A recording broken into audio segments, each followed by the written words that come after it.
지난 편 영상 보셨던 분들은 기억하실 겁니다. 저인망 어업 이야기. 거대한 그물이 이 시장 전체를 훑고 있다고 말씀드렸죠. 그 그물의 한가운데에 있는 이름. 오늘은 그 이름을 정면으로 마주하겠습니다. 헤이딜러. 지금 이 순간에도 여러분의 핸드폰 안에, 고객의 앱 안에, 그리고 해외 바이어의 화면 안에서 살아 움직이고 있는 그 플랫폼입니다. 오늘 이 이야기만큼은 꼭 들으셔야 합니다. 사실 저도 이 말을 꺼내기가 쉽지 않았습니다. 헤이딜러 얘기를 했다가 오해받는 게 싫었습니다. 반플랫폼이다, 구시대적이다, 그런 말 듣기 싫었습니다. 하지만 이제는 말해야 할 때가 왔다고 생각했습니다. 오늘 드릴 이야기는요, 헤이딜러가 어떻게 커왔는지, 그 성장의 이면에 무엇이 있는지, 그리고 지금 우리를 향해 무엇을 준비하고 있는지, 현장에서 직접 느낀 아무도 대놓고 말하지 않는 10가지 이야기입니다. 저는 헤이딜러를 적으로 삼자는 게 아닙니다. 구조를 제대로 알아야 우리가 어떻게 움직여야 할지 보이기 때문입니다. 자, 시작합니다. 첫 번째입니다. 헤이딜러, 얼마짜리 회사인가?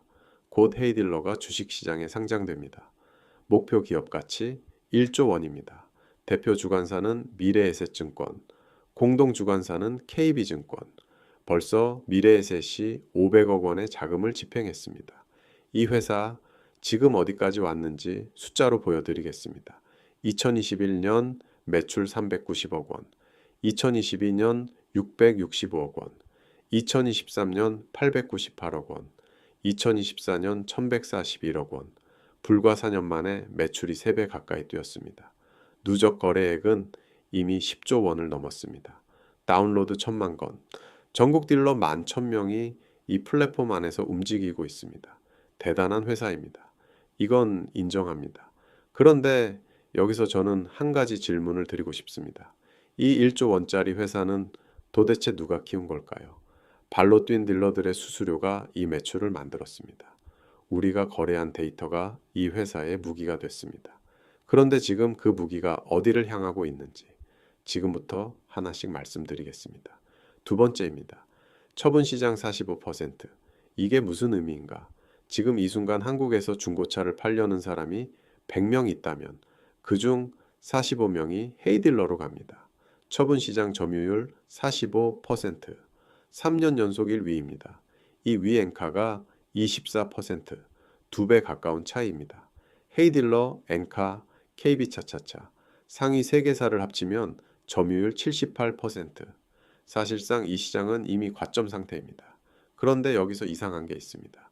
헤이딜러 매출이 오르는 동안 중고차 내수 시장은 침체입니다.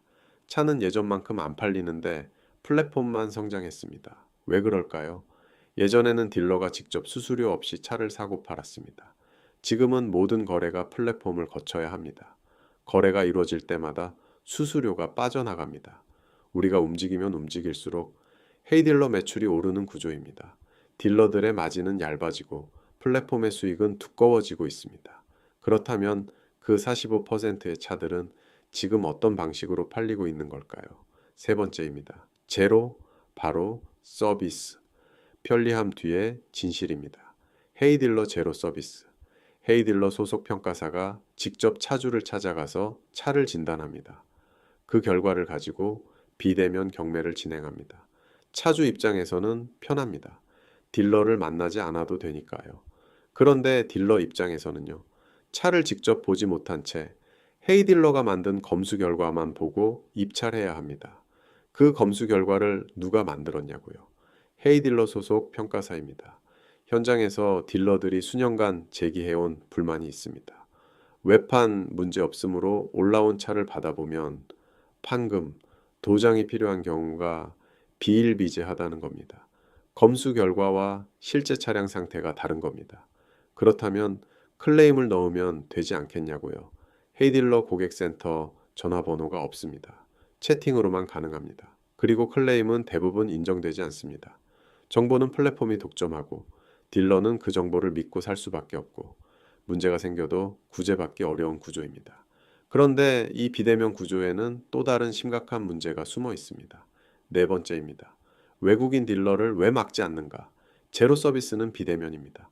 언어가 필요 없습니다. 사람을 만날 필요도 없습니다. 화면에 뜨는 검수 결과를 보고 버튼만 누르면 됩니다. 그래서 해외에서도 접속해서 실시간으로 입찰이 가능합니다.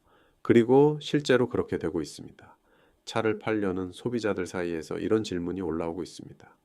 헤이딜러 제로 올렸는데 최고가 딜러가 외국인이에요. 괜찮나요?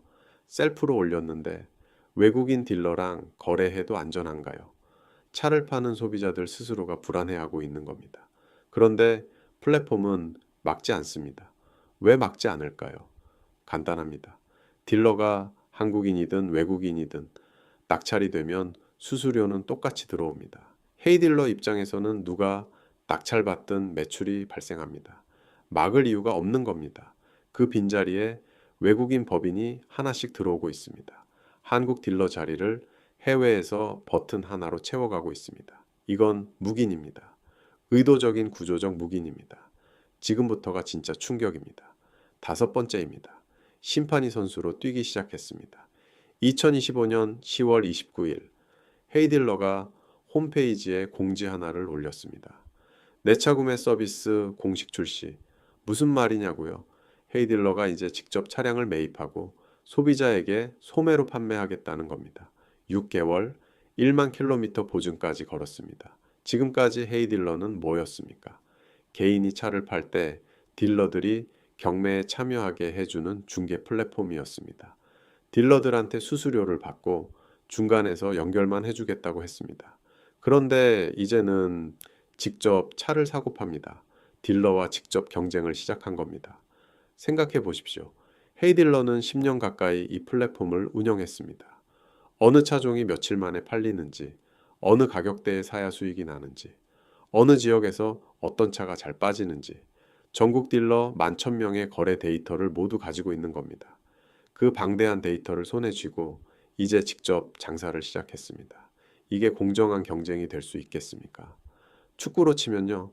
심판이 경기 도중에 갑자기 유니폼을 갈아입고 선수로 뛰기 시작한 겁니다. 그것도 모든 선수들의 플레이 패턴과 약점을 전부 꿰뚫고 있는 심판이. 이게 지금 실제로 벌어지고 있는 일입니다. 여섯 번째입니다. 딜러는 을입니다.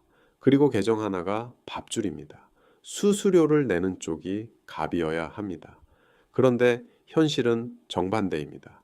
국내 최대 자동차 커뮤니티 중 하나인 보배드림의 한 딜러의 글이 올라왔습니다. 실제로 일어난 일입니다. 그 딜러가 차량 클레임을 제기했습니다. 수리비 300만 원이 필요한 상황이었습니다. 헤이딜러 직원의 반응은 이랬습니다. 20만 원이면 작업 가능하다. 그리고 이렇게 말했습니다. 이번이 마지막 경고다. 눈치 보면서 일해라. 수수료를 내며 이 플랫폼에서 일하는 딜러에게 이 말이 나온 겁니다. 그리고 마지막엔 이 말이 나왔습니다. 일부러 그러는 거 맞다. 저번 A6 때부터 맘에 안 들었다. 너는 우리랑 일 못한다.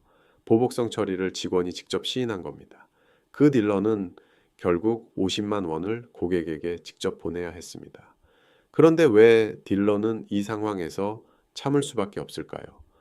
헤이 딜러 계정 운영 규정을 직접 확인했습니다. 1년 안에 경고가 3번 누적되면 계정이 정지됩니다. 경고 한 번 받을 때마다 7일간 입찰 자격이 박탈됩니다. 그것만이 아닙니다. 경고 없이 바로 계정을 끊을 수 있는 항목이 무려 13가지나 됩니다.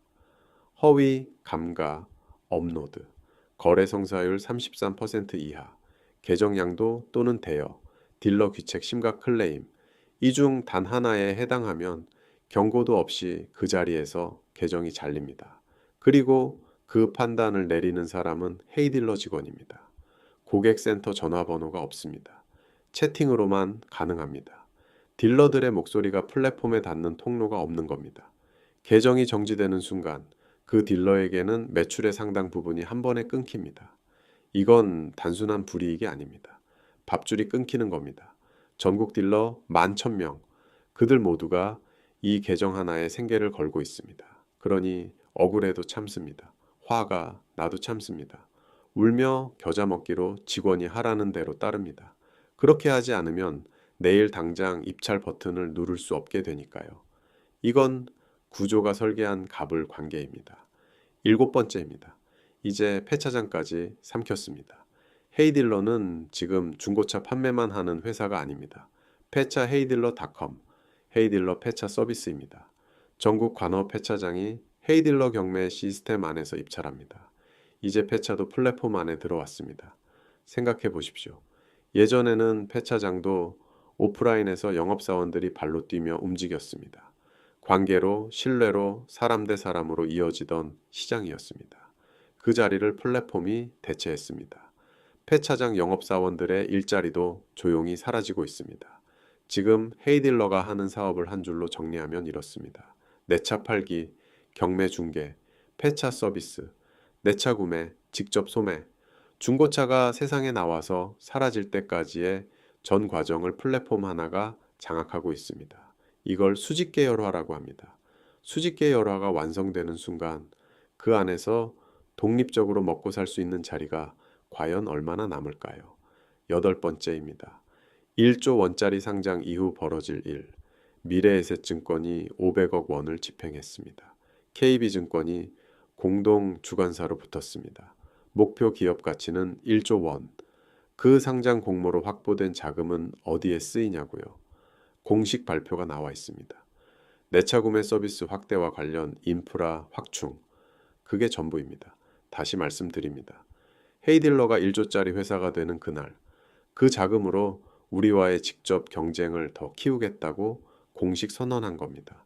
우리가 이 플랫폼을 키웠습니다. 우리의 수수료가 이 회사의 매출을 만들었습니다.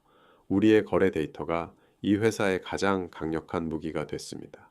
그리고 이제 그 무기가 우리를 향하고 있습니다. 이건 배신인가요? 구조인가요? 저는 구조라고 생각합니다. 하지만 구조를 알면 대응할 수 있습니다. 그래서 오늘 이 이야기를 해야만 했습니다. 9번째입니다. 우리가 요구해야 할 것들. 저는 헤이딜러를 없애야 한다고 말하는 게 아닙니다. 솔직히 말씀드립니다. 헤이딜러가 없었다면 중고차 시장의 음지는 지금보다 훨씬 더 컸을 겁니다. 그 기여는 분명히 인정합니다. 그런데 지금은요. 플랫폼이 정보를 독점하고 딜러는 그 정보를 믿고 입찰할 수밖에 없고 외국인 바이어는 아무 제한 없이 들어오고 심판은 선수로 뛰기 시작했고 수직 계열화의 그물이 조여들고 있습니다. 이 구조 안에서 가만히 있으면 우리 자리는 없어집니다. 우리가 요구해야 할 건 딱 3가지입니다. 첫째, 플랫폼 중개 역할과 직접 매입, 소매는 제도적으로 분리되어야 합니다. 심판이 선수로 뛰는 것을 막아야 합니다. 둘째, 외국인 딜러의 플랫폼 참여 기준을 명확히 해야 합니다. 소비자도 불안해하고 딜러도 피해를 보고 있습니다. 셋째, 딜러를 위한 공정한 분쟁 처리 체계가 반드시 필요합니다. 채팅 하나로 목소리를 막는 구조는 바뀌어야 합니다. 이건 반플랫폼이 아닙니다. 공정한 시장을 함께 만들자는 겁니다. 그리고 한 가지 더. 아직은 말할 때가 아니지만 조금씩 힌트를 드리겠습니다. 혼자 목소리를 내면 아무도 듣지 않습니다. 하지만 같은 목소리를 가진 사람들이 하나의 이름 아래 모이면 그건 전혀 다른 이야기가 됩니다. 1990년대 담배 회사들은 세상에서 가장 강력한 로비력을 가진 기업들이었습니다. 아무도 이길 수 없다고 했습니다. 그런데 몇몇 주의 검찰총장들이 뭉쳤습니다. 그리고 시민들이 뭉쳤습니다. 결과는요. 역사상 가장 큰 규모의 집단 합의, 2,460억 달러. 대기업이 크다고 이기는 게 아닙니다. 뭉친 사람들이 이깁니다. 이제 마지막 이야기입니다. 10번째입니다. 지금까지 숫자로, 구조로, 팩트로 말씀드렸습니다. 그런데 마지막은 그냥 제 이야기를 드리고 싶습니다. 저도 이 시장에서 살아가고 있는 사람입니다. 아침에 눈을 뜨면 핸드폰부터 켭니다. 오늘 경매에 뭐가 올라왔나? 낙찰이 됐나? 마진은 남을까? 그 불안을 매일 안고 삽니다. 여러분도 똑같으시겠죠? 저는 오늘 이 영상을 찍으면서 솔직히 두렵기도 했습니다. 이 이야기를 했다가 계정 제한이 생기면 어떡하나? 괜히 눈밖에 나는 건 아닐까? 그 생각이 스쳤습니다. 그리고 그 순간 깨달았습니다. 바로 그게 문제의 본질이라는 것을 말 한마디 꺼내는 것도 눈치를 봐야 하는 구조.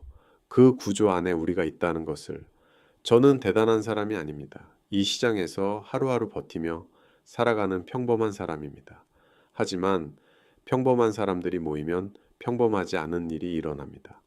역사가 그것을 증명해 왔습니다. 오늘 이 영상 하나가 거대한 무언가를 당장 바꾸지는 못할 겁니다. 하지만 나비 한 마리의 날갯짓이 태풍의 시작이 된다는 걸 우리는 이미 알고 있습니다.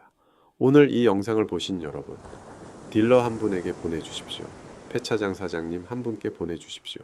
수출 현장에서 일하시는 분 한 분께 그냥 링크 하나만 보내주십시오. 그 링크 하나가 이 날갯짓을 조금 더 크게 만듭니다. 구독 하나, 댓글 하나가 이 채널이 살아있게 만드는 힘입니다. 앞으로 저는 한 분 한 분을 현장에서 직접 만나겠습니다. 여러분의 목소리를 직접 듣겠습니다.